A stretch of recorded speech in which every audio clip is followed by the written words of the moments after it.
Here to dive into industry trends with leading ETF experts, this is ETF Spotlight with Nina Mishra.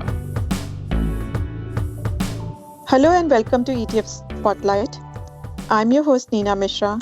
My guest today is Dan IVES, Managing Director at Wedbush Securities. Dan has been covering the software and the broader technology sector for about 2 decades. He's joining us via Skype from New Jersey, and we are talking about technology investing and a new cloud ETF today.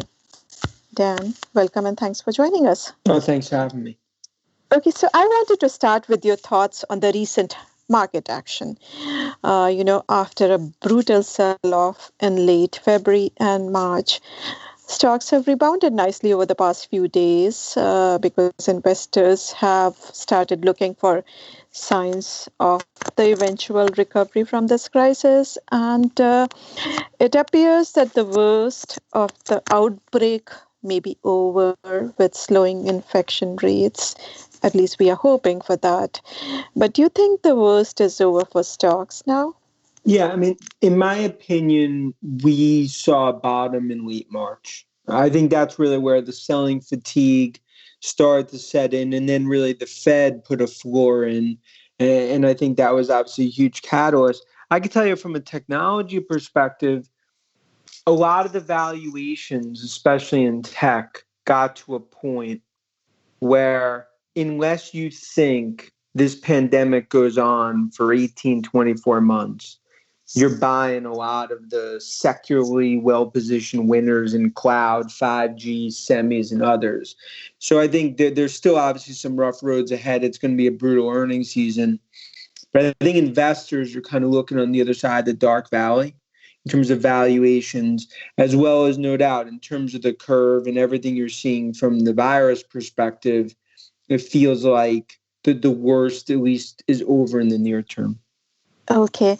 And as you mentioned that earnings season has just started, earnings have started rolling in, and probably now investors will get a better sense of the impact of the coronavirus on these companies. And you talked about tech valuations also. And in fact, many investors are looking at big tech now. Amazon is up 20% year to date. Microsoft has also gained nicely. Apple is down just about 5%, even though the S&P 500 is down more than 12%. So what is your advice to investors in the current market environment? Which kind of companies are likely to survive and emerge stronger when we get to the other side of this? I think the strong definitely are getting stronger. And we see that with Amazon, Apple, especially Microsoft on cloud, and a lot of the other tech stalwarts and FANG names. So I do think you're going to see strategically these companies gain more and more share, whether it's streaming, e-commerce, cloud, and other areas.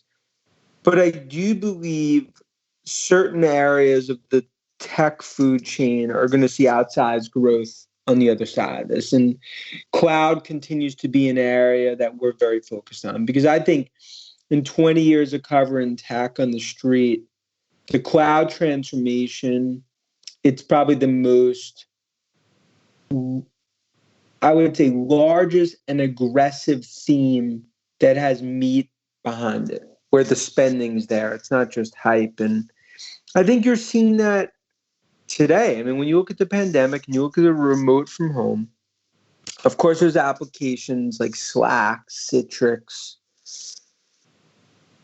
as well as Zoom, which is obviously front and center, but it's really the cloud stack. So I do believe that cloud, there's almost an additional catalyst now in terms of this move to the cloud. And I do think in tech, you're also going to see a lot of consolidation, both strategic as well as financial buyers, as we go through the next 6 to 9 months. Okay, excellent. And in fact, you recently published a note. It's the COVID-19 playbook for tech investors. And there you recommended focusing on certain themes. And as you mentioned, you talked about cloud. You said that the move to cloud and remote technology is accelerating. And you also mentioned the rising need for cybersecurity. So could you tell us a little bit more about those themes and also your top picks to invest in those themes? So just to put some numbers around it, about 33% of workloads today are in the cloud. So that's for enterprises and that's governments. And we believe that that's going to 55% by 2022 from a workload perspective. You're seeing a massive shift to the cloud, which has been Amazon or Microsoft driven. But now what's starting to happen is the stack, the applications, the infrastructure. You're really seeing an acceleration in that spending curve. Now, you need to protect those workloads as they move to the cloud, which is why cloud and cybersecurity I kind of view as a 1-2 punch. They kind of go hand in hand. Because as you move to the cloud, you need to protect those workloads. Some of our top picks have been names like DocuSign on cloud, Microsoft obviously on the large cap side. I look at companies like Nuance, which is a healthcare cloud player. You look in the cybersecurity side, Zscaler has been one of our favorite picks, as well as CyberArk and Palo Alto. So I think there's some clearly discernible themes here and ways to play it, which is why throughout the last month, navigating the storm, as a playbook, the weak are going to get weaker. But I think the stronger trends that are starting to get accelerated are the areas we want investors to be focused on. Okay, great. And in the note, you mentioned that Microsoft remains the rock of Gibraltar cloud stock to own in your view. So whenever, people normally think about cloud computing, they look at Microsoft and Amazon, because Amazon's AWS is the leader. Microsoft is the second biggest player in this space, but Microsoft's Azure has been growing faster than Amazon's AWS. So tell us why you prefer Microsoft over Amazon as far as investing in cloud is concerned. So Amazon is clearly the leader in cloud, first to market, and everything Bezos and AWS has built has really transformed the industry. But when I look at Microsoft and what Nadella has done in Redmond, they've significantly narrowed that gap. And when you look at the enterprise, that's Microsoft's wheelhouse. So we kind of view it as Amazon won the first chapter of cloud, but the next chapter, it's Microsoft's to lose. I think Microsoft's going to win that next chapter. And I think there's a narrowing of the gap that you're seeing. And what's starting to happen is we go into AI workloads, complex workloads, more enterprises moving data sets and workloads onto the cloud. Microsoft is the initial winner, but there's a massive ripple effect across the rest of the cloud ecosystem. Okay, great. So in the note, you also talked a little bit about Apple, and you said that Apple is a winner from 5G longer term super cycle theme. And I know that you have been an Apple bull for a long time. And Apple just today announced a cheaper iPhone model called the iPhone SE, the same name as earlier, and it costs just $399. So what are your thoughts on Apple as of now, and what's your price target too? When I look at Apple, I think you have to view Apple as, when you think about the cycle of 5G, that's really going to be what I view as a super cycle in terms of the 5G super cycle. But I don't think that starts till later this year. And just to put some units around it, you have about 350 million of 925 million install base in a window of an upgrade opportunity today for Apple. So there's massive pent-up demand. When you look obviously at this unprecedented environment, Apple is in the eye of the storm, both in the supply chain in Asia, as well as from a demand perspective across the US and Europe. Most consumers are focused on their jobs, health, groceries, and hand sanitizer, not buying $1,000 plus iPhone.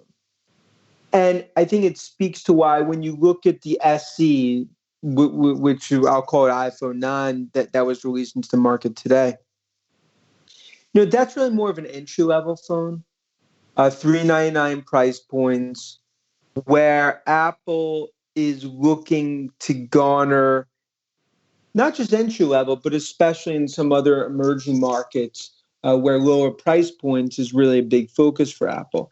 To put some numbers around it, we think it's going to have contained success. 20 to 25 million units is our forecast for the next 6 to 9 months. And to wrap it all in a bow, Apple definitely has a tough 1 to 2 quarters ahead of it, like every other individual as well as company. But on the other side of the dark valley, when you look at the 5G supercycle and you look at the sum of the parts on Apple, I believe there's a stock a year from now that's going to be well north of $300, even though right now there's some dark days on the horizon. Okay, great. Now let's talk about cloud computing a little bit more, and also your ETF, which is the Wedbush ETFMG Global Cloud Technology ETF with the ticker symbol IVES. IVES. And this fund was actually restructured earlier this month. It was earlier ETFMG Drone Economy ETF, trading under the ticker symbol iFly. And you mentioned cloud computing as one of the main themes investors should focus on now. And that is because cloud computing has emerged as one of the few winners in this pandemic. So tell us more about this ETF and how it is poised to win from this move towards cloud. Yes, so when the ETFMG and Wedbush, together with myself, started to look at the cloud market, I felt like being in cloud for the last 20 years, I feel very passionate, as I've talked about. It's probably the most transformational technology trend that I've ever seen covering tech. And with ETFMG and Wedbush, we felt that there was a major void going after the cloud market that wasn't being captured by other vehicles. And, many typical individual investors, or even institutional, you look at larger cap players, Microsoft, Alibaba, Amazon, others, which are the common ways to play cloud. But yet, there's $1 trillion that we estimate over the next decade that's going to be spent on cloud infrastructure. And a big piece of that is going to be the cloud stack among what I would view is, mid-cap stocks. And to really put together a vehicle that captured that and went after that opportunity is really the metamorphosis of where the IVES ETF goes after in terms of the cloud market and giving investors an opportunity for something that we put together that really goes after what I view as a major area of cloud spend over the coming years. And it's something you're super excited about.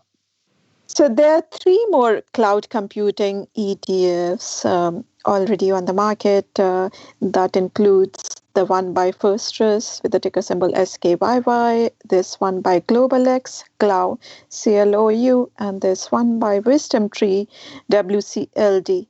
So how is IVES different from other cloud computing ETFs? Yeah, it's a great question.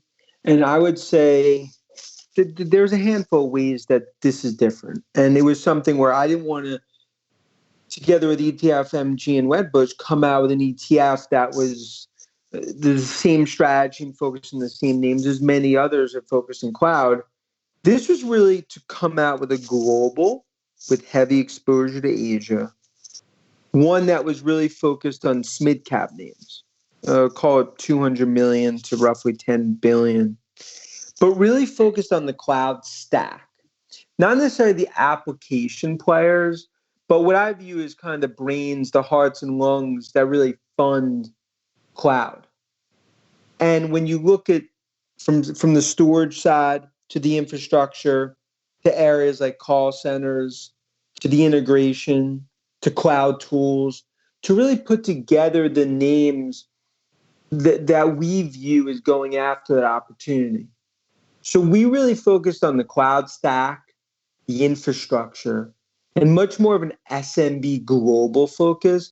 And just going back to the geographic, when I think about cloud over the coming years, the US is obviously going to have a huge piece of that. But a major piece is going to be in China. It's going to be in Japan. It's going to be in some of the frontier countries in Asia. So the goal was really to put together an ETF that captured that theme.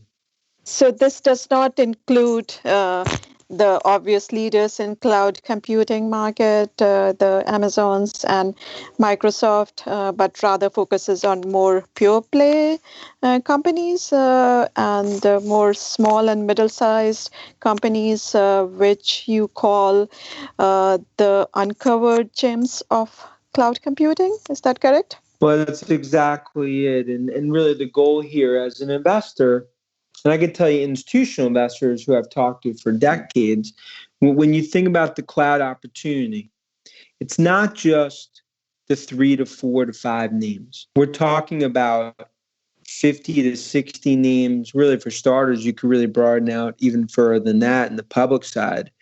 Ways to play this $1 trillion of spend over the next decade. I think even what we've seen in the tragic pandemic that everyone's going through, with remote from home and with the shift to cloud, it's accelerating among enterprises.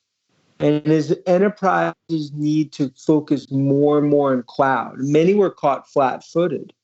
It's going to accelerate spending in the stack, the infrastructure, a lot of the companies that are exposed. And of course, you're going to have the larger cap players like Amazon, Microsoft that are going to be major beneficiaries. But I think this is a much more barbell way to play the cloud theme.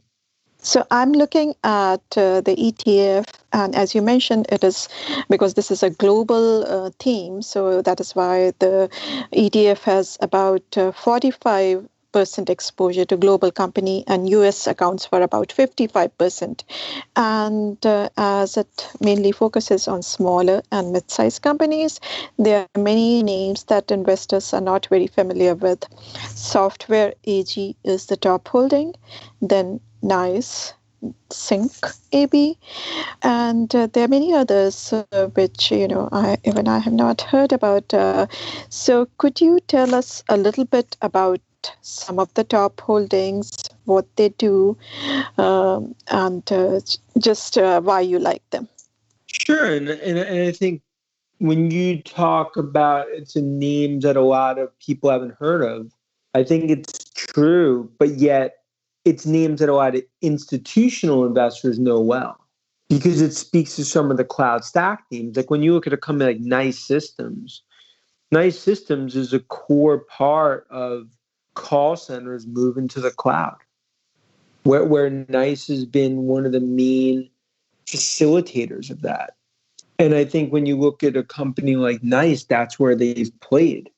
When you look at some of the one-stop shop application and platform players like a Software AG and others, these have really built some of the stacks and the foundational bricks for companies to move to the cloud.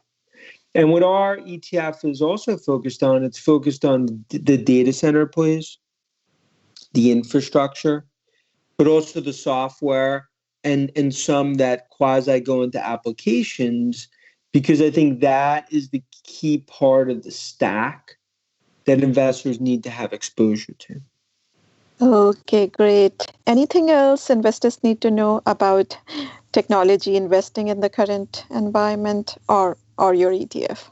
Yeah, I mean, look, what I would say is this is a very treacherous market. And even for someone like myself that's seen the dot-com bubble and burst, September 11th, financial crisis and other shock events. I mean, this is a black swan event that is extremely difficult for even some of the most experienced institutional investors to figure out. I believe the right way to go about it is especially for risk tolerant investors, you dip the toe in the water, you pick your winners in terms of the themes and the names that you think are going to get onto the other side of this. And I think valuations more and more going to be done off of more normalized 2021 numbers rather than the next quarter or two. And I tell you, we're going to go through an earnings season for the ages, not in a good way, obviously in a bad way. And I think investors are trying to look onto the other side of the dark valley to see what these stocks are valued at and to see the ones that survive. And ultimately, I think there's going to be more and more consolidation as well. So I would just view it as not a green light. It's a yellow light with some green in terms of how I view overall tech here in the near term. Longer term, when I look out 18, 24 months, extremely bullish on broader tech cycles. And there's nothing that fits more the theme that I'm more bullish on and we're more bullish on than the overall cloud theme here. Those are great points, very helpful. And that's all we have time for today. Dan, thanks again for joining us. Thanks for having me, and everyone stay safe and healthy. You too. Thank you. Thanks for listening. If you want to learn more about this ETF, please visit ETFMG.com. Make sure to be on the lookout for the next edition of ETF Spotlight, and also make sure to subscribe. If you have any comments or questions, please email podcast@zacks.com. This material is being provided for informational purposes only, and nothing herein constitutes investment, legal, accounting, or tax advice, or a recommendation to buy, sell, or hold a security. Do not act or rely upon the information and advice given in this podcast without seeking the services of competent and professional legal, tax, or accounting counsel. Publication and distribution of this podcast is not intended to create, and the information contained herein does not constitute an attorney-client relationship. No recommendation or advice is being given as to whether any investment or strategy is suitable for a particular investor. It should not be assumed that any investments in securities, companies, sectors, or markets identified and described were or will be profitable. All information is current as of the date herein and is subject to change without notice. Any views or opinions expressed may not reflect those of Zacks Investment Research as a whole.